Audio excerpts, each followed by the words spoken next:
Welcome in, everybody. Peegs.com's Matt Weaver, Jared Kelly here on Tuesday, November 12th. Indiana is 10-0, 10-win Indiana. The prophecy has been fulfilled. The Hoosiers defeat Michigan 20-15 last weekend, and the undefeated good times to keep rolling here in Bloomington. Matt, this was probably Indiana's worst game of the season. Only 246 total yards, but we saw time and time again the defense bowed up, especially down there in the red zone. The offense just was not clicking from what we're used to seeing here, but once again the defense really picked it up, and you really saw a four-quarter complimentary game for Indiana to pull this one out. Yeah, and I mean, give Michigan credit. We said it instead of going into the game. Michigan's got good players. Their record I think is more indicative of they just it's not as well coached of a team as it's been in the past under Harbaugh, and obviously they lost a lot of staff. But that defense, I mean, they've got two guys in the front, Mason Graham and Kenneth Grant, that are going to be probably day one NFL picks. Their edge guys were athletic, and then they throughout that defense it was definitely the most physical, the most athletic.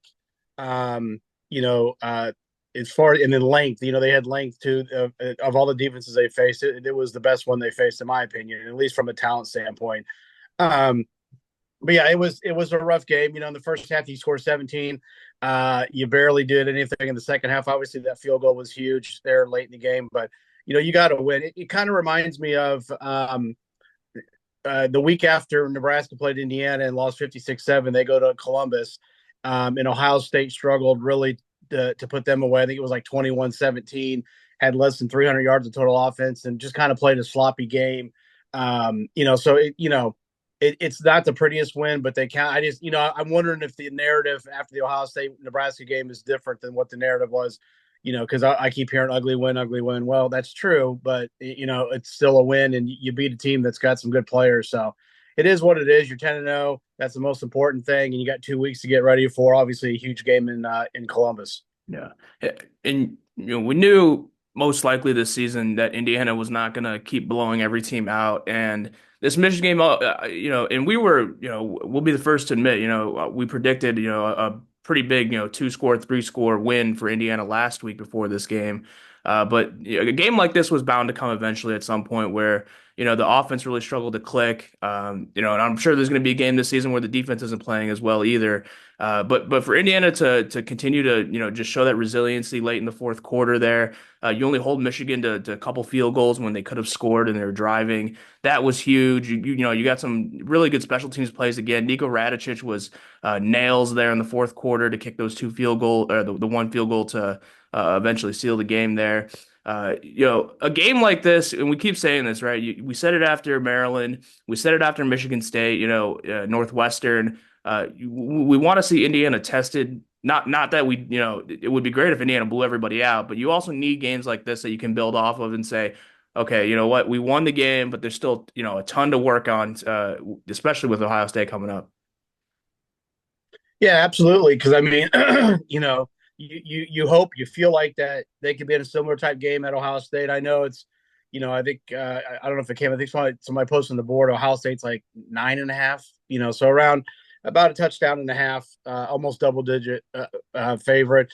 But I mean, I think it's a game where if Indiana plays like they played for most of the season, basically almost every game, they have a chance to go in there and be very competitive with Ohio State. And so, yeah, these kind of things you can kind of lean back on. And these are like we talked about all year. These are veteran players from other programs that I'm sure have been in a bunch of games like they were in on Saturday. It just wasn't Michigan they were going against, but still, it's the same kind of scenario where you've either got to make a stop or you got to go down and get a field goal to maybe extend the lead or whatever it may be. You got to get a punt return. Keyshawn Williams' punt return was huge. You got to do something like that to kind of turn the momentum in your favor, and they were able to do that. So, like I said, it to me, it's still a good win. It wasn't a pretty win like they've had all year, but to think you're going to win every game by 10, or I'm sorry, by 14, 17, whatever, 3 touchdowns, that wasn't going to happen. And Indiana showed that, listen, how many games did they lose last year by one score? Like 5? You know what I mean? So the first one score game that they're in this year, they come away with a win. So to me, it's still a quality W, and that's what you're looking for. Yeah. And that was, something that Kurt Signetti had talked about a lot all offseason was, his success in one score games. And, obviously we hadn't seen it this year. And I was wondering what it would look like when the time came for Indiana to really bow up and come away with those one score victories. And we obviously saw it here against Michigan. And a lot of that was due to the defense. I do want to start defensively because this is two straight weeks where Indiana's defense has been just tremendous. And obviously, this wasn't from a statistical standpoint, it wasn't as dominant as we saw against Michigan State, in the counting stats, the sacks, tackles for loss, stuff like that. Uh, but the red zone defense this year, and Michigan has struggled in red zone offense, but the defense for Indiana has been so good when teams get to the goal line, forcing them, extra into field goals, into turnovers on down, stuff like that. And I thought Indiana just really handled itself so well, especially when Michigan threatened to score, several times down there in the red zone. Yeah, excuse me. I mean, I think it was what the Indiana's first drive in the second half. They throw Michigan punts, they get pinned deep, they throw the pick, and I want to say Michigan had it at the 10 or just inside the 10-yard line, and they had come away with 3 points. Because Indiana's defense did such a great job. I mean that should have been a touchdown. I mean there's I don't care who you're playing. That if you're the other team, I mean that was like a win. I mean that was almost like a win for Indiana, holding them to 3 points, and that's what they did all game. And obviously they were on the field. They were the ones that decided the game. I mean, I know Indiana run the clock out, but once you got Michigan and stopped them on that 4th and 10, just short of the marker, you felt like it was probably over. I mean, there was still a chance, but Michigan hadn't been able to drive the field the entire game. They were going to have to drive, even if Indiana doesn't get a first down there. My guess is I would assume you maybe punt, or they still have to they have to go near the length of the field. And you felt pretty good about your chances, barring something crazy happen. So, yeah, the defense was fantastic. They've been great all year. They've been overshadowed. We talked about it because the offense has been so good. But they really play. And like you said, the stats didn't bear it out. But I asked Signetti this after the game. Even though there wasn't any sacks and it wasn't a bunch of tackles for loss, I felt like they were getting penetration the whole game. That give Davis Warren credit, the quarterback from Michigan. He did a good job of escaping pressure. But because of that, he wasn't able to a lot of times set his feet. He was throwing, running to the side, one way or the other. And he was 16 out of 32, and I think Indiana's pressure had a big part of him, struggling to complete passes. Yeah. This was Michigan only put up 206 yards. I think it was the least amount of yards they put up in a game since like 2016 or something. And, Bryant Haynes this offseason, he was the one coach where, Kurt Signetti obviously brought her from JMU, and he was the highest paid assistant, over $1 million. And, like you said, a lot of people this season want to give, Mike Shanahan a ton of love, which, rightfully so. The offense deserves a ton of love. But Indiana would not be where it is right now without its defensive performance. And I feel like especially they were dominant in the first half of the season, but I feel like they've gotten stronger here in the second half of the year. It's different guys coming up every game. I thought Linnell Carr was really good in this game, but obviously the standout was C.J. West. He was in the backfield a ton and especially for a DT. To be able to pressure the quarterback like that. We saw what Michigan could do with those two DTs they have, probably NFL picks. CJ West, I think he's playing himself into the conversation for getting an NFL look, just based on his performance the last couple weeks too. Yeah, absolutely. It's interesting. The Senior Bowl Twitter account tagged me in a thing that they did about him because he had 9 tackles, which for a defensive tackle, that's a lot of. I mean, usually they're the ones that are making it so everybody else can get tackles. I don't know if he's going to be in the Senior Bowl, but it sounds like he's definitely in consideration if they're tweeting stuff out about him. Maybe I don't know how that invite works. But it's not 100%. But if you're invited to the Senior Bowl, you're viewed as the draftable guy. You're viewed as a guy that's most likely going to get drafted somewhere, next, whatever it is, April, May, whenever the draft is. So I think you're right. He was pushing their interior lineman straight back. I mean, he is a powerful guy. Built kind of like he's kind of a squatty guy, but he's got pretty long arms, but he is just so strong. Number of times pushing them back in the backfield, and he had a great game. And obviously Aiden Fisher had a great game too with 14 tackles. But yeah, I thought the front, and like you said, Linnell Carr, he might not have gotten, I don't even know what his stats were, but he was in the backfield constantly. Constantly. And I think he's been a big reason why McCall Kamara has had such a productive year, because he's been pushing it from one side and he's kind of funneling a lot of stuff to Kamara. And Kamara, give him credit, he's making the plays. But I think those guys have played really well this year. Yeah. Sticking with CJ West, so I pulled up both guys here One of them is CJ West, the other is Philip Bleedy, and this goes back to the spring where a lot of fans and we were concerned too with the interior defensive line depth. Even Cignetti has said he was concerned with the defensive line depth at DT coming out of the spring. You lose Philip Bleedy right before spring practice, and here are the stats. So he's obviously at Auburn right now. Philip Bleedy is. He's got 11 tackles and nothing else. 11 tackles, 9 solo. CJ West this year, 32 tackles, 11 solo, 2 sacks, a forced fumble, and a fumble recovery.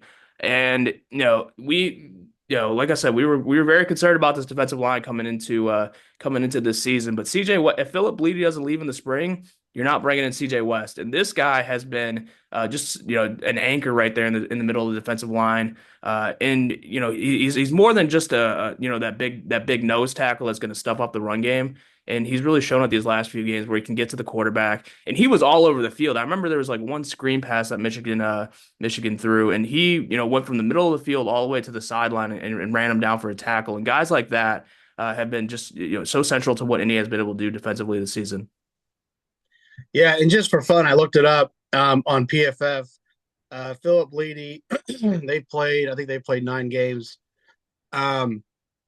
His PFF grade, he's played 200 snaps in 9 games. CJ West, now obviously Indiana's played one more game. CJ West has played 313 snaps. His overall grade 79.5. Philip Bleedy is a 70.3. So, I mean, it's a solid grade for Bleedy. A 70 is considered, I think, above average for according to PFF. But I mean, he's not been the impact player that West has, as you pointed out. And the effort you see that from all these guys. We talk about all the time. Indiana swarms to the ball really well. I mean, this was, when I did the PFF stats, this is one of their best games defensively. Overall and I put that in my notes, I believe. Obviously not one of their great games offensively, but yeah, there was their best overall grade, 85.5 for overall defensive grade from PFF. Now, like I said, we can take these for what they're worth, but it does give us some kind of like something to a basis. Their run defense grade was 92, which was high. That's really high. I mean, that's incredibly high. And their tackling grade was 80.2. Which was also their highest of the year. So, and of course, McCall Kamara was at the top again, and you might as well just put him in there every week. But yeah, it was, and it's why this defense has been so good. They get these guys, and they're not playing again. They're not playing. I think they played 19 guys. They're, the snaps for like Kamara have come down a little bit, but it's still, it's not terrible. I mean, obviously they're doing okay. But it's Haynes has done a great job, and then assistants. And remember, this is the side of the ball where they brought in the new on their D line coach, and they brought in, but all the secondary coaches are all new. So about half the defensive staff is new guys, and you would know it. You would think they've been together for 5-10 years. And Buda Williams as the defensive ends coach, and Pat Kuntz as the D tackles coach have done an absolutely phenomenal job with that front. Especially considering, they've got some good players, but not a ton of depth, and they're really relying on the same guys. So, and the secondary, I think, has done great. Ola Adams, Rod Ojong, safeties and corners, respectively. It's been a spectacular job by a unit that's not gotten the amount of love that they really deserve. Mhm. Before we move to the offense, one thing I did want to talk about was the Jameer Johnson targeting penalty. Now, fortunately, it didn't cost Indiana the game. It didn't cost Jameer Johnson the first half of Ohio State, since it happened in the first half against Michigan. I've rewatched that, many, many times now. To me, I just don't know what he could do differently there. It looked like a form tackle. Both his feet were planted into the ground. And it just looked like a case of a guy trying to get leverage on the guy he was tackling. That one didn't sit well with me. Unfortunately, it didn't cost Indiana because Michigan's passing game just hasn't been great this year. But and I know Ken Bykoff has talked a lot about this kind of stuff, but I'm just not a fan of stuff like that, especially in the way that it's interpreted, because that was clearly not a malicious play on Jameer Johnson's behalf. Yeah, there was some colorful language in the press box from Ken. He was pretty animated about that. This is, and people have talked about this. This is my thing with the targeting on a play like that, where it's basically, I mean, I guess by the rule of the law, he did lower a little bit, and he was in the kind of head neck area. It was really close. there needs to be some discretion here. We can't just have it black and white. It's kind of like I think people talk about in basketball. If a play like that, if you want to call a personal foul, fine, and call it whatever you want to call it, but like a flagrant in basketball. And then if you get a second flagrant, I think the way it works, you're ejected from the game. Okay, if a guy literally launches himself like a missile, comes off the ground, puts his head down, it's obvious he's just trying to take a dude out. That is worthy of an ejection and a suspension. If it's in the second half, you're out the first half, whatever, you're out the rest of the game, whenever it happens. But some of this is ridiculous. I mean, and the other thing is, offensive players never get penalized for lowering their helmet and leading with the crown of their helmet. Running backs do it all the time.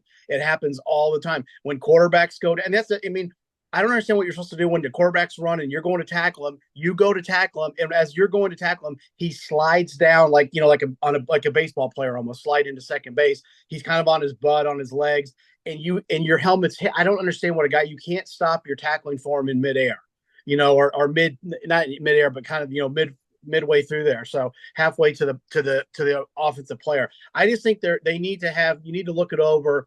And you can tell if it's malicious. People watching sit on their couch can tell if it's malicious. Jameer Johnson should not have been booted out of the game for something like that. I totally disagree with the rule. And if it's all about safety, then start throwing a flag on offensive guys who lower their head and go into a defensive player with the crown of their helmet, because it's nothing. To me, it's not different. And that's where I'm with Ken. I'll get off my soapbox, but I just think they talk about safety. This isn't about safety. This is just about the NCAA trying to cover their butt.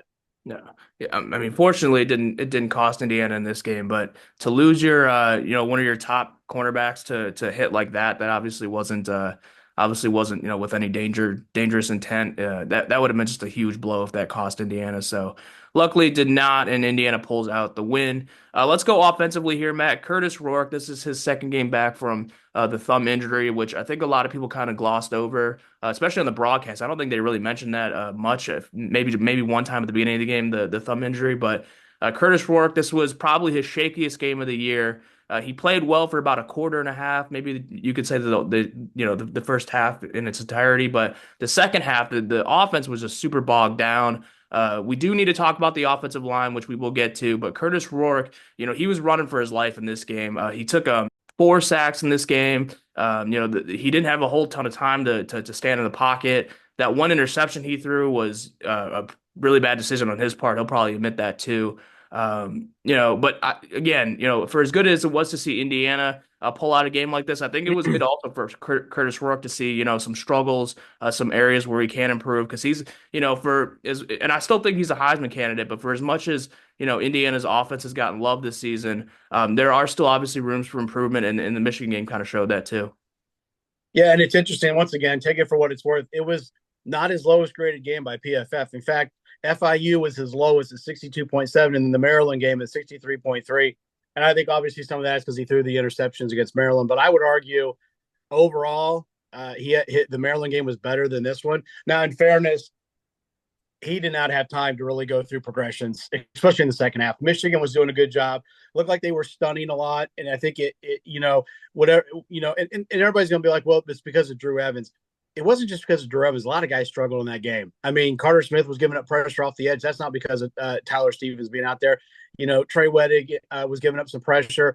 I saw Bray Lynch get beat, a few times. I mean, it happens. Like I said, Michigan's got really good players. And these are things, maybe playing Michigan 2 weeks before Ohio State is a great thing, because you're going to see similar type defensive linemen when you go to Columbus. I mean, their front is pretty good at Ohio State. So these are things that you can work on. It gives you a couple weeks to kind of get Tyler Stevens acclimated and get used to playing on that line. I thought overall he played pretty solid. He had some good blocks in the run game, but the entire offensive line struggled in pass blocking. It wasn't just one guy. I think Kadek's grade was pretty good, but other than that, everybody else I think was pretty much down in the 50s. It was a rough game. It was a rough game for the offense. And then you really couldn't run the ball. I mean, Lawton had a pretty solid game, but other than that, you really struggled to run the ball against them. And their DBs were good. You can see that the separation was not always there. And there was a couple of drops. Surratt dropped the ball down the sideline in the second half, right in front of Indiana's bench. I think it was on a third. It was a beautiful pass. And normally it was a tough catch. Don't get me wrong, but he's made tougher catches.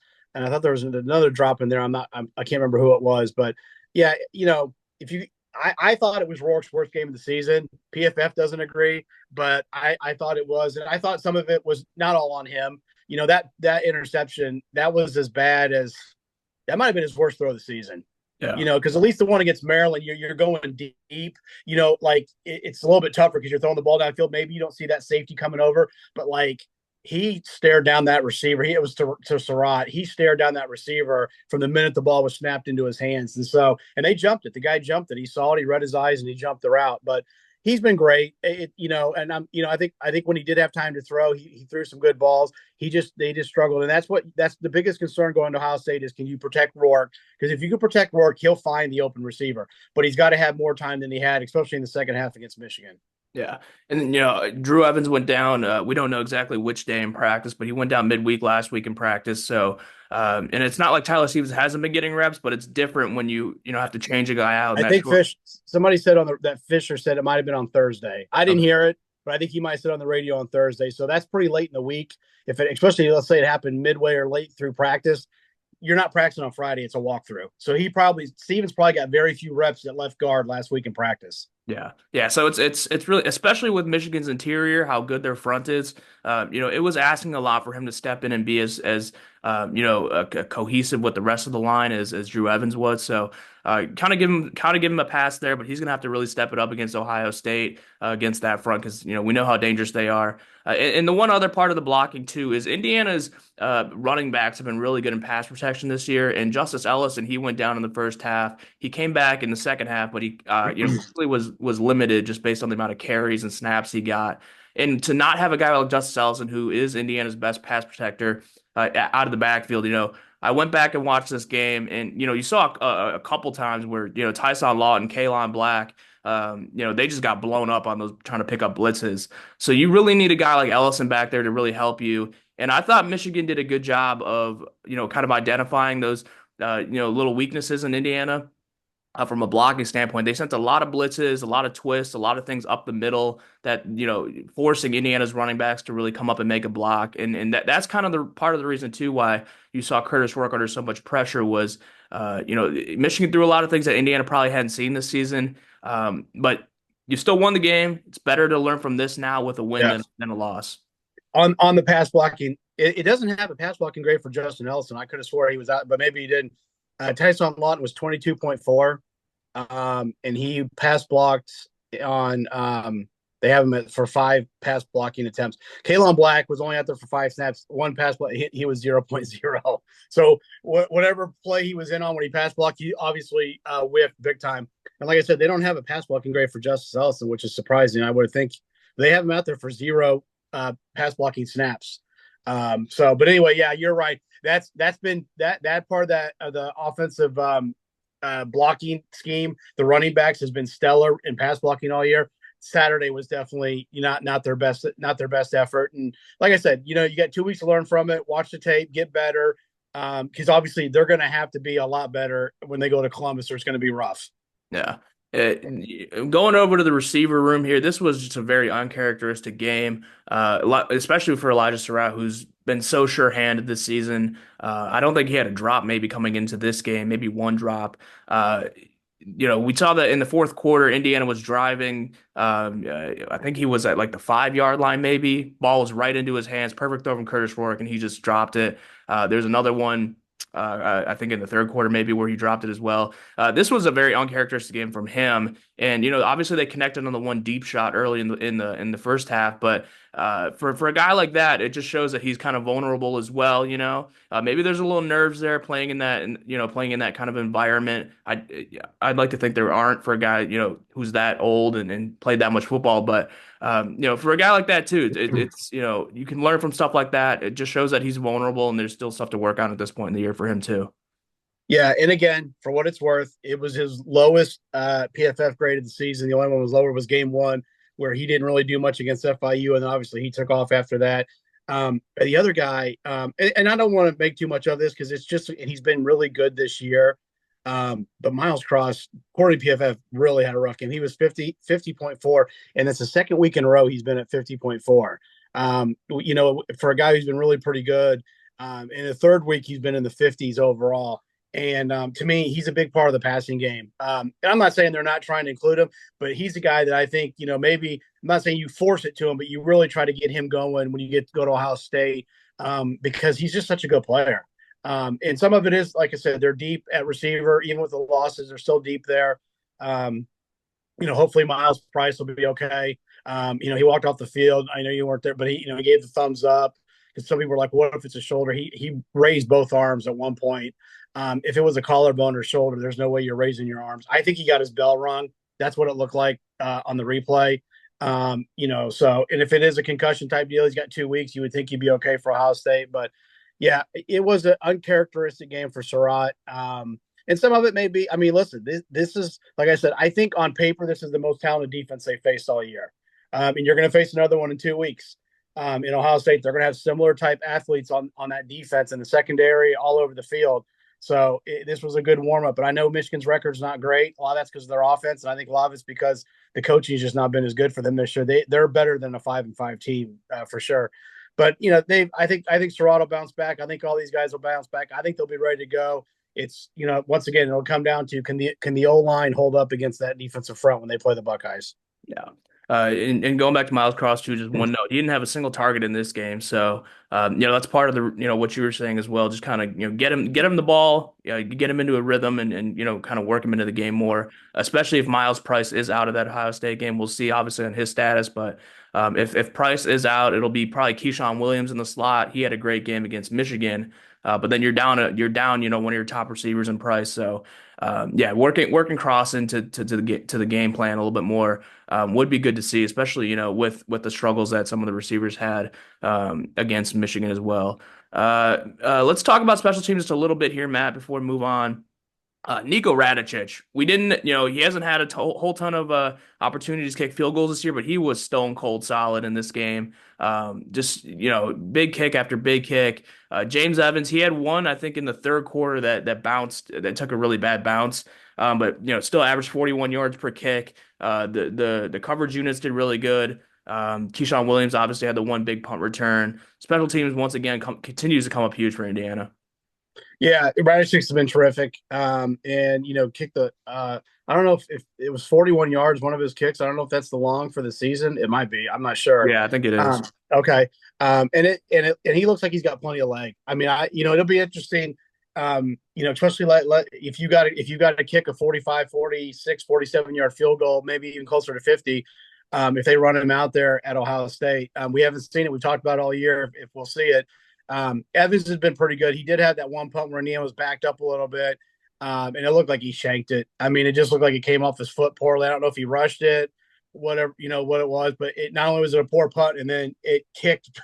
It had the kind of spin you want when you're trying to kick it inside the 5-yard line, not when you're kicking from your own 10 or 15. It was a really bad punt, but he's been so good this year. He's still one of the best punters in the Big Ten. It happens. It just obviously it was at a really inopportune time for Indiana, but special teams have been great. I don't think I realized it when it happened, and I think it was some of it was. I'm trying to remember where I was. I think I might have been down on the field or heading down. That punt return by Keyshawn Williams was fantastic. That was so good. I mean, it was not only just to do it, but that was a tough play. He had to run forward. He was right on the sideline and catch it running forward. And Signetti, they can see it better than we can, said the way the ball was coming down made it tough to field. And now he's a field it. He gets upfield, then he goes sideways, breaks a couple tackles, and gets it down. And that was, they got points there. They made it 2015 where make Michigan get a touchdown. And that's what great teams do. Your top returner, and Keyshawn Williams has returned punts in his career at Wake Forest, but he steps in and takes over and does it like he's been doing it all year. It's just it's so fun and so refreshing to watch a team where it doesn't matter what happens, they just figure out ways to get it done. All right, let's switch gears here, Matt, to the college football playoff. Indiana is obviously on the move up. They went from number 8 to number 5 in the AP poll this week, with a couple teams losing ahead of them. So you'd expect tonight on the new rankings reveal that Indiana will also be up in the CFP poll. Last week, Indiana was number 8, but they were the 9 seed because BYU jumped them as the Big 12 projected Big 12 winner for the top 4 seeds. So. Did you have any thoughts on that, Matt? The first rankings reveal where Indiana kind of slotted in playing at Tennessee if the season were to end today. No, I thought it was fair. I mean, I get some people, maybe they could be a little bit higher. one thing that's interesting, somebody did a side by side. I can't remember where I saw this of Michigan's strength of schedule last year, their average margin of victory in Indiana's this year. It's pretty similar. Michigan did not have the strongest schedule last year. They were blowing teams out. Now, obviously, they finished it off. They went undefeated. So you can't. There's no argument about where they were seated when it came to the playoff. But it just shows that if this was a program other than Indiana, a lot of programs other than Indiana, they probably would be getting a little bit more respect. But it is what it is. I mean, I understand why they're kind of getting downplayed a little bit because of their schedule. I would guess tonight. You said they were what, fifth or sixth in the AP poll? Fifth, I yeah. would guess that's probably where they'll be in the playoff. It's interesting that they were exactly eighth in the playoff and they were eighth, I think, in the AP poll last week. I would guess they'll be fifth or sixth, but what that would mean is that I would assume BYU will still be below them. I actually was watching a little bit of BYU Saturday when I got home late from the IU game. I fell asleep though, so I missed the end. And I know that the Utah AD went nuts in the post game press conference and got fined like 40 grand for his comments. So I was sad that I missed it, but I just couldn't stay awake. I was exhausted. But BYU will jump them. I think if they're below them, assuming if people assume that they win the Big 12, if I'm right, I think I'm right on that because the conference champions, except for the mid-major conference champion, they all get moved up to the top four. So if you're fifth, you go to sixth. If you're sixth, you go to seventh. So either way, you're still hosting a game, assuming that's how the playoff finishes out. There's still a lot of football to be played, but I think that's fair. I think it's we're going to find out. If they go into Ohio State, I know I've cast doubts on them staying in the playoff if they lose Ohio State. I think if they go in there and they play them tough, and it's kind of like the Michigan game, maybe not the score, but or not the way the game goes, but like the score, it's within a touchdown, a field goal. I think they stay in the playoff. There's probably going to be some blowback. You've already seen. I think it's Clay Travis saying Indiana, because of their schedule. Whatever, it is what it is. He's an SEC guy. I get it. It's his job to fight for the SEC. But I think if they keep it close, you beat Purdue like you're supposed to, I think they stay in the playoff. They're probably around 11th, 10, 11, 12, whatever. But the bottom line is you just got to get in. If you get in, then you got a chance. Yeah. So I've been kind of thinking about this and just talking with people over the last week. Here, now that we've seen how the committee is gonna, sort of rank these 12 teams and how the field would shake out, I'm really not a fan of the four big conference champions getting a top four bye because just because you win your conference does not mean you're, a top four team in the nation. I don't really agree with that. This past week BYU was ranked ninth, but they leapfrogged five teams to number four. I'm not a big fan of that. I do think that the conference champions deserve an auto bid into the CFP, but you really, I feel like you really mess up a lot of the how the rankings are by just giving these guys automatic top four seeds because you could have a situation here right where like Colorado goes on a hot run, they beat BYU, maybe they're the 12th ranked team in the nation, but then you get a four seed and a first round bye in the CFP. For me, I think how I would do it personally would be, the Power Four conference champions, they get in, the highest ranked G5 champion gets in, and then you just rank them from there. I'm not a huge fan of these P4 champions automatically getting a top four seed because I don't think anybody's going to argue right now that BYU is the top four team in the nation. Yeah, I agree. And it's kind of similar to the NFL does this. If you win your division, you get to host, what I mean? And I can't remember how many years ago it was, an NFC East team was like under 500 back when they played 16 games, like 7-9 or 8-8, and they got to host. They hosted a wild card game, even though the wild card team had a better record. To me, it's kind of similar. Like I think, there should be some weight, but if like in the NFL, you play in a crappy conference and you win it, why do you get, go above? And same thing here, listen, the Big 12 is not as strong. It just isn't. It's not as strong. They shouldn't. The second, third place team in the Big 10 and SEC is. I'm just being honest. Is probably as good or better than most of the teams in the Big 12. That's just the way it is. And I totally agree. It's fine to put them in. I don't think because what was BYU? Weren't they ninth? They were one spot behind Indiana, so they went from ninth to what, third or fourth. If the CFP if that would have been the last one and they would have started the playoff, they would have been like the fourth seed, so they would have jumped 5 spots for winning the Big 12. I totally agree. I don't understand that at all, but I get why you want to reward. The reward should be you get in. and then you get seeded. You know what I mean? That should be the reward. It's not like, I mean, I know it kind of plays out this way, but it's not like the conference champions in basketball all get one seeds. You know what I mean? When they do the tournament, they get seeded based on how the full body of work and everything. So, um, yeah, I'm with you. I don't really like that either because I think it's a little bit unfair to teams who played in a better conference to play better and done a better job all season. But that's the hand you're dealt. Yeah. And, especially in this kind of format, you're placing such a premium on winning your conference, which I understand that's a huge accomplishment, to win your conference. And most likely, if you do win your conference, you're probably the best team in your conference, maybe the second best team. But that still doesn't mean that, just because you're the conference champion, you're better than, maybe the second place team in the Big Ten, the second place team in the SEC. So, yeah, I'm not a huge fan of how it is. Obviously, we'll see how it plays out. Maybe things will sort itself out come selection day, but. Right now, I'm not a huge fan. And I don't know if you watched it live on ESPN, Matt, last week, the rankings reveal. They didn't do a great job of explaining how the rankings are not the same as the seeding. And I know, especially, people on our board were very confused by that too, because they're like, how can Indiana be ranked eighth, but then they're seeded ninth?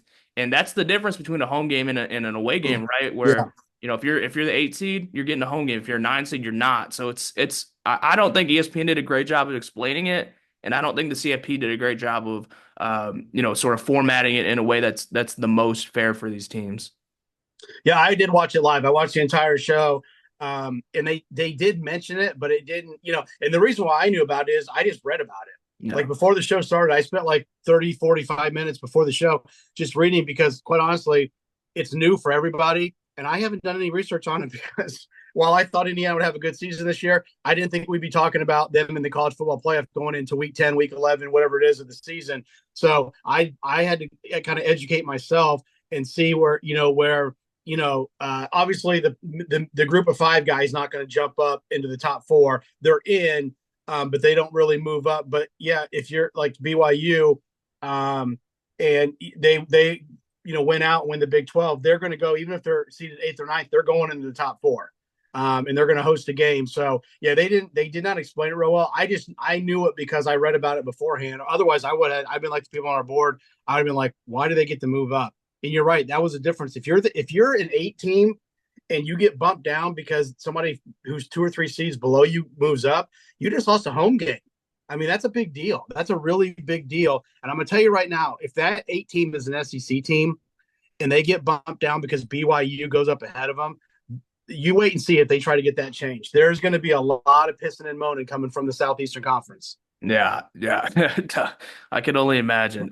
Yeah, if the roles were reversed and say they put Tennessee in that 8 spot and they moved down to a 9 seed and Indiana was in the 7 spot, yeah, I feel like there'd be a lot more crying from that part of the country, but I digress there. Going into tonight, Matt, we think that Indiana should be around that 5 or 6 spot. There's been a lot of movement in the country this year. Georgia lost this week. Miami lost this week. Obviously, Ole Miss had that huge win over Georgia. So there's going to be a lot of movement this year, or sorry, this week. Is there? Do you have a feel?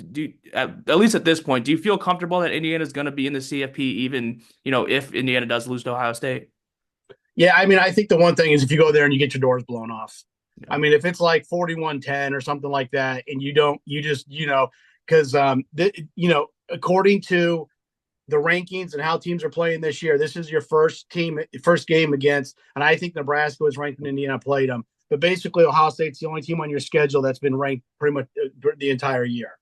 So if you go in there and this is your first real, what people are going to say your first real test, and if you look bad, then I think you could get knocked out. I think if you go in there and you play them tight, you play them close, because I mean they talked to Ward Manuel, the Michigan AD, and they talked about Indiana, and they talked about these other teams and how he talked about, well, I think one reason, I can't remember what it was, he was talking about Georgia and somebody else and how Georgia went into Texas and then they barely lost or whatever it was, but he was talking about close losses. So I think if you go in there and you have a close loss, I think you're okay. I think you're not going to be hosting a game. You're going to be traveling that first week, but you'll be in it. And like I said, that's the most important thing. So yeah, if you go in there and you play well and you're competitive for 4 quarters, I think Indiana is going to be in. I know I said a couple weeks ago I didn't think they were. I think they will be, because I think the SEC is kind of cannibalizing each other a little bit. They're starting to beat up on each other. Some of these teams, Now there will be a cry for a two-loss SEC team to jump Indiana. Let's put it right now. If Ole Miss is at two losses, they're gonna say they should be in or whoever it may be. But I think Indiana will be okay. I think they'll get in. Yeah. And in that scenario, 11-1, my prediction would probably be that Indiana gets in, but they probably would be on the road for a game, for Yeah. that first round game. So that obviously wouldn't be easy, but it is fun to look at all these different matchups that, you just don't see in Indiana playing, potentially in Alabama, potentially a Georgia, potentially a Tennessee. Games like that is where this 12-team playoff really makes it fun. And, obviously we didn't expect any of this, but how cool would it be for us to get a chance to, selfishly go down south and be able to cover a game at, Neyland or Tuscaloosa, stuff like that. Yeah, it would be really cool. And just looking, I mean, this is just uh this is the Athletic. Is this updated? Because he has Miami as a third seed and they lost. But yeah, it would be cool to hit this guy in the Athletic has him going to Alabama. Yeah, I mean that would be that'd be. I mean, the only SEC stadium I've been to in my life is Kentucky, and people always tell me, well, then you haven't been to an SEC stadium. So, I think it would be a lot of fun to go and cover them. I mean, it would be awesome to have an Alabama or a Texas or what if Notre Dame came to Bloomington or we went to Notre Dame? Indiana went to Notre Dame and we got to go cover a game up there. I've never been to Notre Dame Stadium, at least not inside it for a game. So yeah, it's exciting and you just hope that they can find a way to stay in it and have a chance to play for to move on and play for a national championship, which is just crazy to say. Yeah, it really is. And the other thing, last thing here is I feel like people are discounting Indiana's chances of going to the Big Ten title game because Oregon still has to play at Washington, so we'll see what happens there. Penn State obviously still has to play the remainder of their schedule. Even if you lose to Ohio State, obviously it's going to be very, very slim margins, but there's still a path to the Big Ten title game if you lose to Ohio State. And then obviously if you beat Ohio State, you're going to Lucas Oil to play in the Big Ten title game. And, obviously everybody's focused right now on the CFP. But the Big Ten title game is not out of the question for Indiana either. No, and I said it before. Oregon's got this week. They got to go to Wisconsin for a Saturday night game. That place is going to be rocking. I think they win the game. I think they're better than Wisconsin, but that's not going to be easy. Now they have come across the country. They went to Michigan a couple weeks ago and beat them pretty handedly. But this isn't going to be an easy game. And that Washington game's obviously they're the better team, but that there is a bit of a rivalry going back to the Pac-12 days. And listen, Ohio State's really good. They're really talented. They're the better team on paper than Indiana. I think they're probably the best team on paper, even if against Oregon. Oregon got them. I think if Oregon and Ohio State played again, especially if it was on a neutral site, I would go with Ohio State. I think they win the game, but it's close. But Indiana can play with Ohio State. They can. Now it's going to take they're a great game. They're going to have to play as well as they played all year. And once again, it's going to come down. I say it all the time. As much as football's changed over the years, you win up front, defensively and offensively. Indiana won that Michigan game because their D line was better than Michigan's O line for the entire game. Indiana almost lost that game because Michigan's D line was better than their O line for about half the game, maybe a little bit more. And that's what it came down to. And if Indiana can clean up some of that stuff, and I mean, some of it is, listen, those players are really good, but if they can go into Ohio State, they can block, they can give Rourke some time, they'll move the ball and they'll score some points. The question is, can they do it for 4 quarters and do it enough where they can do it? But there's no doubt in my mind they can play with Ohio State. I'm not saying they're going to win the game, but I think they can be very competitive with Ohio State. And if they are, they should be like we said before, they should be in great shape for the playoff. I'm with you. I think it will be close, but I do think if that goes down to the wire and it's like it was against Michigan, I think they get in. There'll probably be some pissed off people in the South, but I think they got a great shot to get in. But I think it's good. 2 weeks off, get refocused, fix up your mistakes, go to Columbus, and maybe shock the world. I mean, they have won in Columbus in my lifetime. It's been a long time ago, but it has happened. No. How old were you, Matt? It was the mid '80s. So 87. I was like in elementary school. Yeah, third or fourth grade or something like that. So, Well, all right. So obviously we'll talk about Ohio State next week. One last thought from you, Matt. Big noon kickoff was announced for that game, the Ohio State game. I know a lot of people were kind of mad that it wasn't a 3:30 kick or a primetime game. Just your thoughts. Do you have any thoughts on? Do you care at all if it's a noon kick, 3:30, 7:30, whatever? Well, as as a fan, I can understand why you'd want to be at 3:30. As somebody who has to work the game, I like the noon games personally because I would rather. This is my thing. I'd rather get up early in the morning and go to work and get it over with, and then be able to come home, maybe watch some of the games. Now I'll be driving back from Columbus, but like the 3:30 game on Saturday, it was here at home, and I didn't get home till I mean, it was like 11 something. I mean, you've done these before too. So, but I understand why people like the later games. But for me, selfishly, I'm fine with the noon games. I'd be fine playing noon games every single week of the season. Because then I can still do some stuff during the day or in the evening after the game. But this is what it is when you sign up with Fox in this new TV deal. You're not going to get that ABC game on Saturday night that you used to be at least be in contention for when you're with ESPN. So it is what it is. I'm sure the ads are okay with it because they're counting all that money that's coming in from these deals. So I'm fine either way. The ones I really hate are the Saturday night games because we don't get home until like 2 in the morning. And it's brutal, but I don't care. Yeah. Yeah. I mean, that's just the reality of playing in the Big Ten now. You just, that Fox is always going to have the first selection there and they're going to put you in their noon slot. So, regardless, Indiana will be playing on national TV. Gus Johnson, Joel Klatt on the call there. We'll talk a lot more about Ohio State next week going into game week. And then, obviously everything that comes out of Kurt Cignetti's Monday press conference.